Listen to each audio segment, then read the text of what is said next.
11. 정적분의 활용 1페이지 보도록 하겠습니다. 자, X축과 곡선 사이의 넓이를 구하는데 정적분을 이용할 수 있다라는 개념이에요. 자, 그런데 지금 요 함수의 그래프를 보면요. 우선 연속이어야지. 막 이렇게 그래프가 가다가 뻥 뚫려 있는데 야, 여기서 여기까지 면적 구해봐 이러면 되게 황당한 거야. 이렇게 연속인 그래프가 쫙 있어야 되는 상황입니다. 자, 그런데 여러분은 이런 생각을 해두시면 돼요. 결론부터 얘기하자면 자, 구간 A에서 B까지의 요 면적을 구하고 싶어 라고 한 거야. 그러면 우리는 뭘 구할 거냐면요. 여기에 있는 무수히 많은 직사각형을 모두 다 더하되 이 직사각형의 가로 길이를 뭐로 보낸다? 거의 0에 가깝게 만들어 버릴 거예요. 즉 선으로 만들어서 다 더해 버릴 거다라는 거야. 그래서 얘를 어떻게 표현하는 거냐면 인테그럴. 얘는 뭐야? 더해버리겠다예요. 계속 축적시켜서 내가 계속 쌓을 거야. 적분의 의미지. 더해버릴 거. 어디에서 어디까지? A에서 B까지 더해버릴 거야. 자, 그런데 뭘 더해요? 여기에 보이는 이 직사각형의 넓이를 계속 더하는 거지. 맞아요? 직사각형의 가로의 길이를 우리는 아주 작은 x라 그랬지. 자, 요 녀석이 만약에 이제 좀 간격이 있으면 델타 x다. 근데 이게 되게 작아져서 거의 0에 근접할 때 우리 뭐라고 불러? dx라고 부르지. 그래. 가로 곱하기. 이제 세로 구하시면 되지. 요 세로가 뭔데? fx 아닙니까? 맞죠? 그래서 요렇게 돼버리는 거예요. 즉 여러분은요. 이 dx를 볼 때 무슨 생각해야 돼? 가로. fx를 볼 때 세로. 오, 이 직사각형을 여기서 여기까지 다 더할 거야. 요렇게 해석을 해주셔야 되는 거예요. 자, 그리고 요 녀석은 다시 이렇게 표현할 수 있을 겁니다. 내가 가로로 x의 길이를 구했지. 그러면 얘는 뭐야? 항상 x 곱하기 y잖아. 맞아? 가로 곱하기 세로니까 요게 y. 요렇게 적어놓으신 식이랑 같은 식이다예요.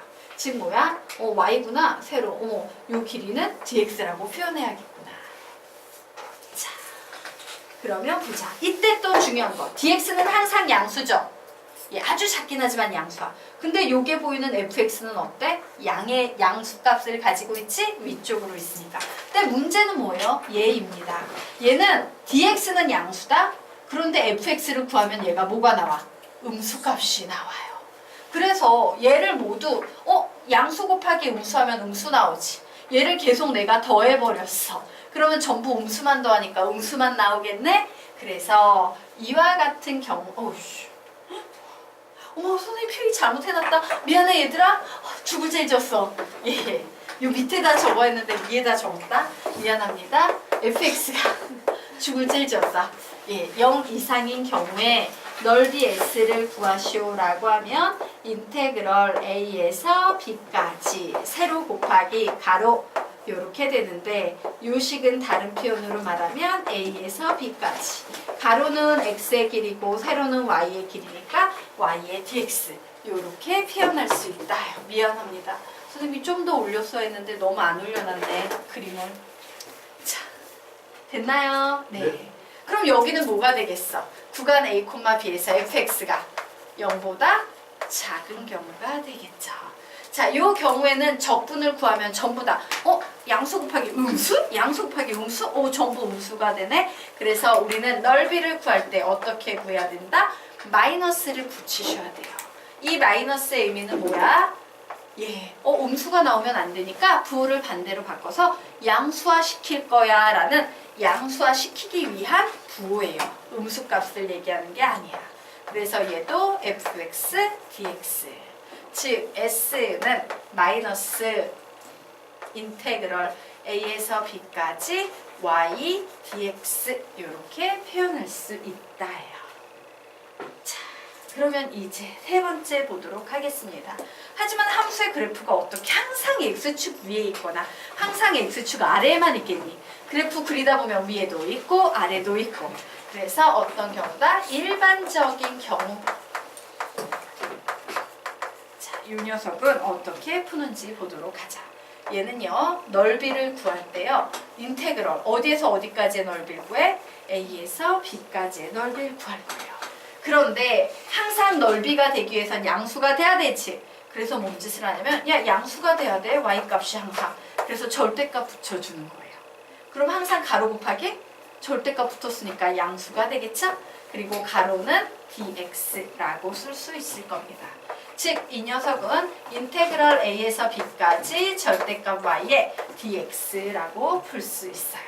그런데 절대값이 붙은 경우는 어떻게 푼다고 그랬어? 절대값 안을 0으로 만드는 x값을 기준으로 분류합니다 라고 했지. 네. 그 기준이 여기서 뭐가 되고 있어? 영. C가 되고 있어요. 맞습니까? 그래서 우리는 얘를 어떻게 푸냐? 인테그럴 a에서 c까지는 fx dx로 그냥 풀면 되지만 아래쪽에 나와 있는 부분은 마이너스를 반드시 붙이고 인테그럴 c에서 b까지 fx dx를 구하면 돼 라고 구간을 나눠서 더하시면 되는 겁니다. 자, 이게 정적분을 활용해 80%의 개념을 다 배운 거야. 자, 여기까지 되셨습니까? 네. 자, 그러면 이제 그 아래로 넘어가도록 하겠습니다. 어렵지 않죠? 네. 똑같은 얘기를 선생님이 또 진행을 할 겁니다. 자, Y축과 곡선 사이의 넓이 보도록 하겠다요. 자, 이제 기준이 바뀌었어. 야, 이 넓이를 구해봐 이러면 나는 직사각형을 어떻게 만들어야 돼?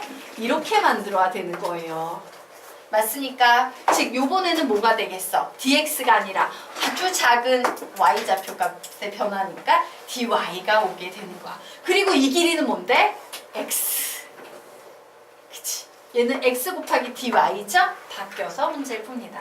자, 우선 보도록 하자. 구간 a, b에서요 fy의 값이 항상 0 이상인 경우입니다. 자, 요 경우에 넓이 S를 구하시오 라고 문제가 나왔어요. 좋았어. A부터 B까지 나 넓이 다 구할 거야. 그런데 여기에서는 요 길이가 dy입니다 라고 했지. 바로 요 길이가 dy니까 dy 해줘요. 그리고 이 길이 곱해야 되지. 이 길이는 뭔데? x잖아. 예. x는 어떻게 표현할 수 있어요? 우리 이런 식으로 표현하죠? y는 fx 이렇게 표현하지. 그럼 반대로 x는 뭐가 되겠습니까? fy가 돼버리는 거예요. 여기 x는 fy. x는 y에 관한 식으로 표현하겠다니까 여기 뭐가 온다? fy가 와요. 즉 무슨 얘기다? s는 인테그럴 a에서 b까지 x의 dy가 온다. 항상 요 녀석과 다른 문자가 여기에 오게 되는 겁니다. 자, 그러면 요 녀석은 fy가 0보다 작은 경우 되겠죠. 자, 됐나요? 네. 자, 요 경우에는 넓이 구하면 어떻게 해야 되겠어? 마이너스를 붙이고 인테그럴 a에서 b까지 fy dy. 즉 s는 마이너스 인테그럴 a에서 b까지 dy, y에 반대되는 문자인 x가 와야 한다 라고 이렇게 정리하시면 되겠습니다. 자, 여기 뭐라고 쓸 것 같아요, 선생님이? 일반적인 경우 되겠습니다. 자, 일반적인 경우 되겠다. 이 경우에는 넓이를 구하면 인테그럴 빠져있네. 좀 적어놓자. A, B 이렇게 A, B 적어놓도록 하겠습니다. A에서 B까지 그래 절대값 fy에 dy를 구할 거야. 즉 인테그럴 A에서 B까지 절대값 x에 dy를 구할 거야 라고 이렇게 적어 놓을 수 있다. 하지만 실전 풀이는 절대값을 풀어야 되므로 인테그럴, 자 여기는 음수잖아. 그죠? 음수니까 뭐 해야 돼? 마이너스 인테그럴 a에서 c까지 fy dy 플러스 인테그럴 c에서 b까지 fy dy 이렇게 풀면 되겠다라고 정리해 두시면 되겠습니다. 별로 어렵지 않죠? 그래서 뭐가 핵심이다? x축 밑으로 내려가거나 이렇게 fy가 0보다 작은 경우에 마이너스 붙여야 돼. 그리고 0보다 큰 경우에 그냥 적분해주면 그게 넓이야. 이렇게 정리하시면 될 거예요. 자, 여기까지는 이해되나? 네. 자, 그러면 이제 다음 페이지로 넘어가도록 하겠습니다. 자, 다음 페이지로 넘어가서요.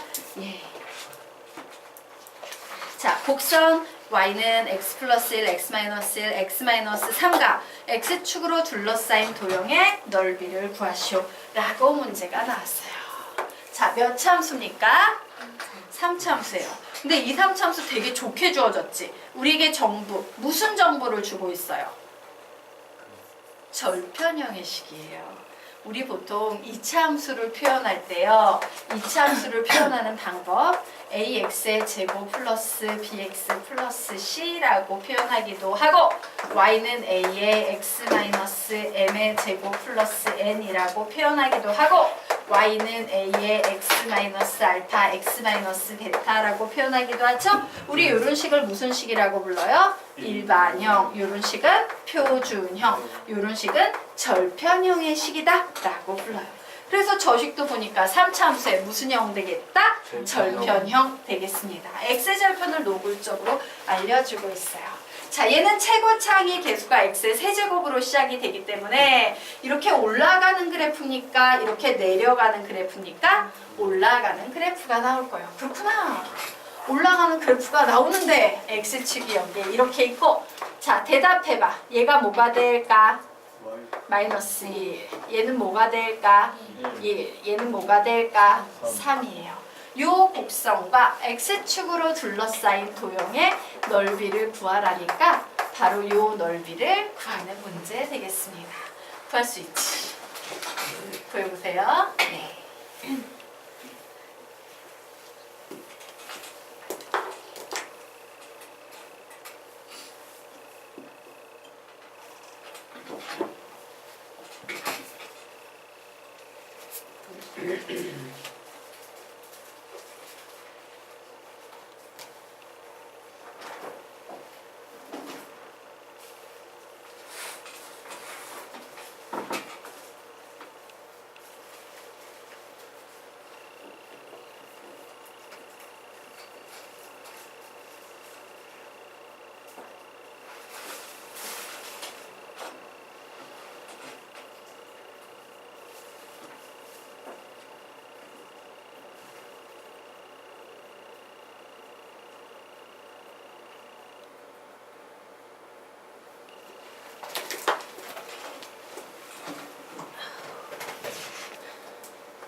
답 낸 사람. 재훈군 답은? 답 8. 같이 풀어봐도 돼요? 네. 자, 이제 여기서 슬슬 함수가 안 돼서 틀린 학생들이 생기기 시작하지. 분수가 너무 많이 나서 자, 우리 이 문제 같이 풀어보도록 하겠습니다. 아, 좋았어. 도형의 넓이 나눠서 풀면 쉬워. 그죠? 그래서 우선 인테그럴 마이너스 1에서 1까지 예, 무슨 식 적으면 되겠습니까? 자, 적분은 시그마랑 같은 녀석이에요. 얘기 한번 해보도록 할까? 인테그럴은 모모는 좋아하지만 모모는 싫어한다. 덧셈 뺄셈은 좋아하지만 곱셈 나눗셈은 싫어한다. 내가 인테그럴을 풀 건데 여기에 막 곱이 있어. 곤란하겠죠? 그래서 선생님은 이 녀석을 전개해서 덧셈 뺄셈으로 바꿔주게 됩니다. 자, x의 세제곱 적었어요. 자, x의 제곱항 만들려면 제 3개 더하니까 몇 나옵니까? 개수가 마이너스 3, x의 제곱 되네요. 자, x항 만들려면 두 개 곱하면 되니까 마이너스 1, 3, 마이너스 3 해서 마이너스 1 나오나요? 마이너스 x. 상수항은 몇이 되겠습니까? 플러스 3 이렇게 됩니다. 그래서 dx. 자, 이 부분의 넓이를 구하려면 어떻게 해야 돼? 마이너스를 반드시 붙이셔야 되겠죠? 그래서 1,3에 얘를 그대로 적어줍니다. x의 세제곱 마이너스 3x의 제곱 마이너스 x 플러스 3의 dx 얘를 풀면 되는데 자, 앞식에 엄청나게 중요한 조건이 하나 나오고 있어요. 뭐가 보입니까? 우리 배운 개념 중에 선생님 되게 중요하다고 얘기했던 거 무슨 개념이 보여요? 슬프다. 공부 좀 하지? 개념이 탄탄해야지 잘 보이지. 마이너스 1에서 1까지. 기억나십니까? 마이너스 1에서 1까지면요. 우함수는 2배하고 기함수는 지워주고. 기억나? 예, 배운 기억나나? 네. 그래서 얘 어떻게 돼요? 기함수인 홀수차는 지워줄 거고요. 요식은 2배의 인테그럴 0에서 1까지 마이너스 3x의 제곱 플러스 3 요 녀석만 풀 겁니다. 자, 뒤에 있는 식은 이제 계산을 슬슬 들어가도 될 것 같아요. 풉니다. 4분의 1 x의 4제곱 마이너스 x의 세제곱 마이너스 2분의 1 x의 제곱 플러스 3x 그리고 여기에 1, 3 이렇게 넣어버리시면 되겠네요. 자, 그래서 이제 2배의 요 녀석 풀면 마이너스 x의 세제곱 플러스 3x의 1, 0 나오고 이제 저 녀석은 계산하도록 하겠습니다. 자, 마이너스 4분의 1에다가 3의 4제곱 빼기 1의 4제곱 몇이에요? 80 플러스 3의 세제곱 27 빼기 1의 세제곱 1 되겠습니다. 자, 이렇게 하면 플러스 2분의 1에 3의 제곱 9 빼기 1의 제곱 1 그리고 이렇게 계산하면 마이너스 3의 3 빼기 1 뭐 이렇게 나오네요. 자, 그래서 앞에 있는 녀석은 1만 대입하면 되니까 계산하면 몇 나오겠습니까? 4 그리고 얘 계산합니다. 마이너스 20 자, 얘 계산합니다. 플러스 26 얘 계산합니다. 플러스 4 얘 계산합니다. 마이너스 6 뭐 요렇게 나오네요. 그래서 마이너스 26 플러스 26 지워지니까 답은 뭐만 나오더라? 8만 나오더라 라고 이런 식으로 정리해 내시면 되겠습니다. 자, 됐나요? 네. 자, 아래 있는 문제는요 살짝 넘기고 이거부터 가르치고 비교를 해줄까? 5페이지부터 가르치도록 하겠습니다. 그래야지 문제 유형으로 정리를 할 테니까 5페이지부터 갈게요. 지우도록 하겠습니다. 자.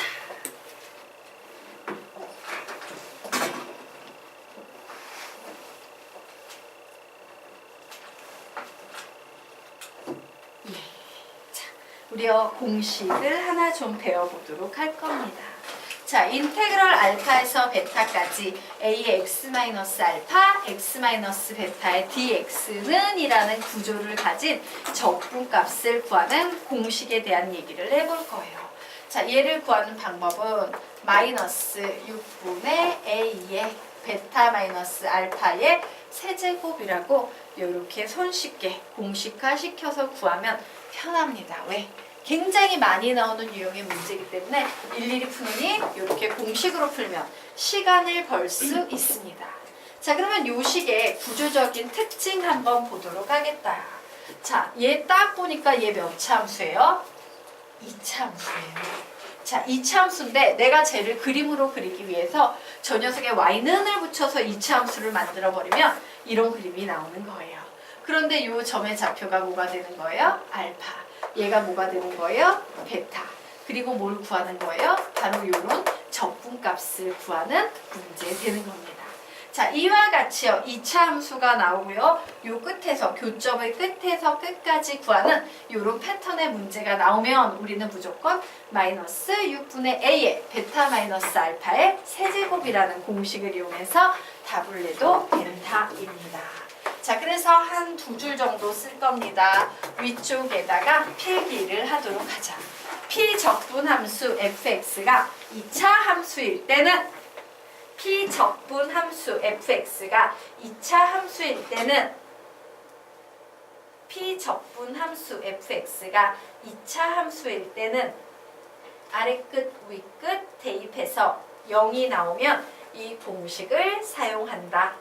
아래끝 위끝 대입해서 0이 나오면 이 공식을 사용한다. 아래끝 위끝 대입해서 0이 나오면 이 공식을 사용한다. P적분함수 fx가 2차 함수일 때는 아래끝 위끝 대입해서 0이 나오면 이 공식을 사용한다 해요. 무슨 얘기예요? 어머! 2차 함수네 라는 판단이 들면 한번 확인 사살해보세요. 알파를 여기 x자리에 넣어볼까? 0이 나오네. 베타를 x자리에 넣어볼까? 0이 나오네. 와! 얘는 공식 써도 되겠구나. 이런 논리로 넘어가게 되는 겁니다. 됐나요? 그래서 이 옆에다가 보조 그림으로 얘도 좀 그려놓으세요. 얘는 바로 y는 a의 x-알파, x-베타라는 이런 그래프가 되고 이때 바로 이 면적이 마이너스 6분의 a의 베타 마이너스 알파의 세제곱이라는 공식으로 풀 수 있는 면적을 의미한다. 적분값을 의미한다. 라고 적어 놓으시면 되겠습니다.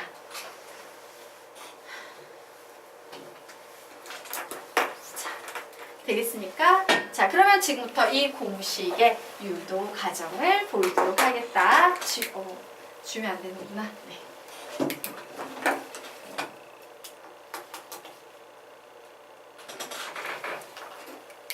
자, 여기까지 됐나요? 자, 그러면 지금부터 공식 유도해 보도록 하겠습니다. 하나, 둘, 셋, 넷, 다섯, 여섯, 일곱. 하나, 둘, 셋, 넷, 다섯, 여섯, 일곱. 오케이. 자, 요 녀석 보도록 할게요. 자, 우선요, 선생님이요. 얘가 얘로 바뀌는 걸 보이기 위해서 요 적분을 풀어야겠지. 그런데 인테그럴은 어떤 성질이 있어? 시작! 덧셈 뺄셈은 좋아하지만 곱셈 나눗셈은 싫어한다예요. 그래서 적어 놓으세요. 인테그럴 알파에서 베타까지 a의 x-알파, x-베타의 dx라는 식은 a는 적분 변수가 아니니까 상수니까 앞으로 나와도 되죠? 나오고 인테그럴 알파에서 베타까지 여기에 남아있는 녀석을 어떻게 해준다? 전개해 주셔야 돼요. 그래서 x의 제곱 마이너스 알파 플러스 베타의 x 중괄호 쳐야겠네요. 그리고 플러스 알파 베타 dx라는 이런 식으로 바뀌어버리게 됩니다. 이유는 단 하나. 인테그럴은 곱셈 나눗셈 싫어하기 때문에.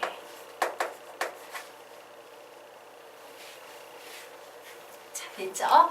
그럼 이제 우리는 이 적분을 풀 수 있겠네요. 풉니다. 3분의 1 x의 세제곱 마이너스 2분의 알파 플러스 베타의 x의 제곱 플러스 알파 베타의 x는 알파에서 베타까지 라고 이렇게 정리할 수 있을 겁니다. 자, 그래서 이제 베타와 알파를 대입합니다. a에다가 대괄호 중괄호 3분의 1에 베타의 세제곱 마이너스 알파의 세제곱 마이너스 2분의 알파 플러스 베타에다가 베타의 제곱 마이너스 알파의 제곱 플러스 알파 베타에다가 베타 마이너스 알파 이렇게 풀 수 있어요. 그런데 이렇게 봤더니 모든 항에 뭐가 보이기 시작합니까? 베타 마이너스 알파라는 공통인수가 보이기 시작하지? 그래서 베타 마이너스 알파를 기준으로 이 식을 한번 풀어주고 갈 겁니다. 베타 마이너스 알파에 베타의 제곱 플러스 알파 베타 플러스 알파의 제곱. 자, 이 녀석은 계산하면 어떻게 돼요? 예. 자, 마이너스 2분의 1에 베타 마이너스 알파에다가 알파 플러스 베타의 제곱 이렇게 쓸 수 있겠지. 되겠습니까? 네. 그리고 뭐 이제 뒤에 있는 식은 그냥 플러스 뭐 알파 베타의 베타 마이너스 알파 뭐 그냥 이렇게 쓰면 되겠죠. 자, 나는 공통인수도 뽑아낼 거고요. 뭔 짓도 할 거냐면 뒤에 분수가 너무 마음에 안 들어. 요 속에 있는 중괄호 안에 있는 분수를 없애주고 싶어요. 그래서 뭔 짓을 하냐? 여기에다가 얘 3, 2의 최소 공배수 몇이에요? 6이죠. 그래, 나는 얘를 6분의 A라고 쓸 거야. 그리고 뭘 빼내겠다? 베타 마이너스 알파를 빼낼 거야 라고 했어요. 6분의 2의 베타 마이너스 알파를 빼냈습니다. 자, 이제 남은 찌끄레기식을 정리할 거예요. 자, 찌끄레기식 정리하니까 요 앞식에서 베타 마이너스 알파 빠졌죠. 그리고 여기에 6분의가 생겼어. 그러므로 얘는 몇 배 해주면 돼? 2배 해주면 되겠지. 맞습니까? 얘가 6으로 나왔다는 건 얘 2배 해주면 된다는 얘기니까 여기에 2를 곱해버리면 되겠네. 그래서 뭐가 됩니까? 2 베타의 제곱 플러스 2 알파 베타 플러스 2 알파의 제곱 이렇게 정리가 됐어요. 자, 그리고 요 식에서도요. 베타 마이너스 알파 빠졌어요. 그리고 6분의가 같다는 건 3을 곱해주면 된다는 얘기지. 그래서 선생님이 요 식에 3을 곱하도록 하겠습니다. 그래, 얘는 3을 곱하면 마이너스 3에 알파의 제곱 플러스 베타의 제곱 플러스 2알파 베타야. 그리고 여기에는 6알파 베타가 나오겠네요. 왜? 앞에 6이 나와 있기 때문에 얘는 6알파 베타 이렇게 정리가 될 겁니다. 자, 그래서 이제 무슨 식이 정리가 되나 봤더니 플러스 6알파 베타 마이너스 6알파 베타 이렇게 정리가 되네요. 그래서 6분의 A의 베타 마이너스 알파에다가 얘는 계산하면 뭐가 남습니까? 마이너스 알파의 제곱 플러스 2알파 베타 그리고 마이너스 베타의 제곱만 남게 될 거예요. 자, 그런데 얘 마이너스 걷어내면 완전 제곱식 나오죠? 예. 그래서 마이너스를 걷어내면 마이너스 6분의 A가 될 테고 베타 마이너스 알파의 요 완전 제곱식 마이너스 걷어내서 풀면 뭐가 돼요? 알파 마이너스 베타의 제곱. 즉, 예, 반대로 베타 마이너스 알파의 제곱이라 써도 전혀 상관이 있어요? 없어요? 없습니다. 그래서 결국 최종적으로 요 녀석 정리했더니 마이너스 6분의 A의 베타 마이너스 알파의 세제곱이 답으로 나오더라요. 그러면 선생님 이거 매번 이런 식으로 적분해서 풀 수도 있잖아요. 풀 수도 있어? 근데 시험에 너무 자주 나와요. 그런데 매번 이렇게 적분으로 풀다 보면 첫 번째 계산상의 실수가 생기겠지. 그리고 시간도 잡아먹겠지. 그래서 우리는 계산상의 실수도 줄이고 시간도 절약하기 위해서 요 한 케이스에 관해서만큼은 요 풀이의 결과를 공식으로 좀 기억을 해둘 거예요. 되겠습니까? 자, 그래서 요 녀석의 구조는 이해가 됐죠? 요 식만, 뒤에 있는 식만 3번 읽고 암기하고 넘어가겠습니다. 시작! 마이너스 6분의 A의 베타 마이너스 알파의 세제곱 한 번 더, 마이너스 6분의 A의 베타 마이너스 알파의 세제곱 한 번 더, 마이너스 6분의 A의 베타 마이너스 알파의 세제곱 되겠습니다. 자, 그러면 우리요 그 아래에 나와 있는 문제를 한번 좀 보도록 하겠다요. 자, 위에 있는 개념은요 이런 식으로 반응하면서 푸는 겁니다. 어머, 적분값이 나왔네? 와, 2차가 나왔네? 혹시? 이렇게 푸는 거예요. 그래서 뭔 짓을 해요? 2를 대입을 해봅니다. 뭐가 나와? 2를 대입을 했더니 x자리에 2 대입하면 0 나와요. 오? 이제 그 위에 있는 녀석, 아휴, 글씨가 안 보여. 몇입니까? 3이에요. 3을 대입을 해봅니다. 그랬더니 몇 나와요? 0 나와요. 와우! 아래 끝도 0, 위 끝도 0. 이거 공식으로 풀 수 있겠다. 공식 불러볼까? 시작! 마이너스 6분의 A. A 자리에 뭐가 있어요? 1이 있죠. 그리고 베타가 뭡니까? 3. 알파가 뭡니까? 2. 몇 제곱 합니까? 3제곱 합니다. 그래서 답은 뭐 나와요? 마이너스 6분의 1이 나와. 이건 엄청 빨리 푼 거야.